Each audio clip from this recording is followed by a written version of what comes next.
gjërat që ndodhin jashtë vullnetit tonë, gjërat që nuk i vendosim ne, po duhet i përballim.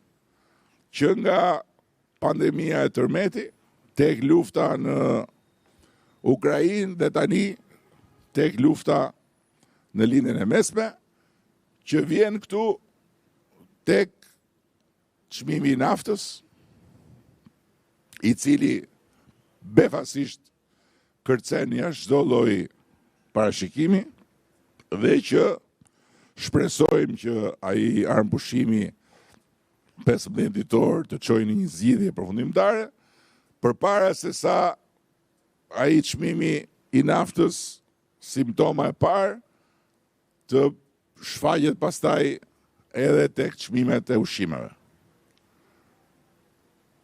Dhe nëse do shfaqet çmimet e ushqimeve, dhe do t'jetë diçka me cilën ne duhet përballemi, sigurisht që ne gjëja e parë që do mendojmë jeni ju, pensionistët, patjetër.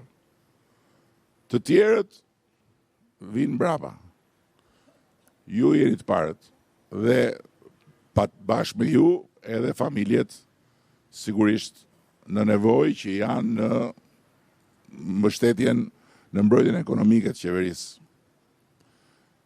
për të cilat jemi duke përgatitur dhe një skem të re, të bazuar tek një kartë e shpenzimeve të familjare në bazë të shportës, në mënyrë që ato lek që ata marrin nga taksat e shqiptarëve të shkojnë për familjen, për fëmijët e tyre, dhe asnjë lek të mos përfundojë në pijetore apo të mos shkojnë në bixhos.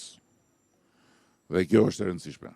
Por ndërkohë, duke bërë këtë, ato lek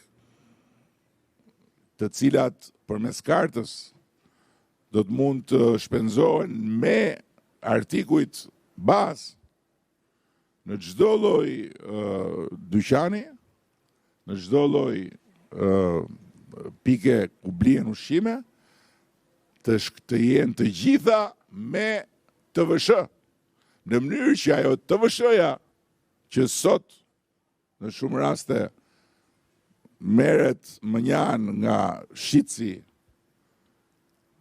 të shkoj prapë në buxhet dhe nga ai buxhet të kthehet tek ju, të kthehet tek ata dhe jo të merret dhe t'i fshihet shtetit nga shitësi. Në ndërkohë që sigurisht ne duam të vazhdojmë të rrisim dhe pagat. Sot pagat në Shqipëri po rriten në mënyrë të vazhdueshme edhe në sektorin privat. Sot në sektorin privat në Shqipëri nuk është më pyetja sa do t'jap rrogën, po ku do ta gjej personin e duhur që të më bëjë këtë punë. Dhe sot Shqipëria është më të rejse edhe për investimet e huaja, siç e thash, është më të rejse edhe për zhvillime të cilat deri dje ishin të pa imagjinueshme.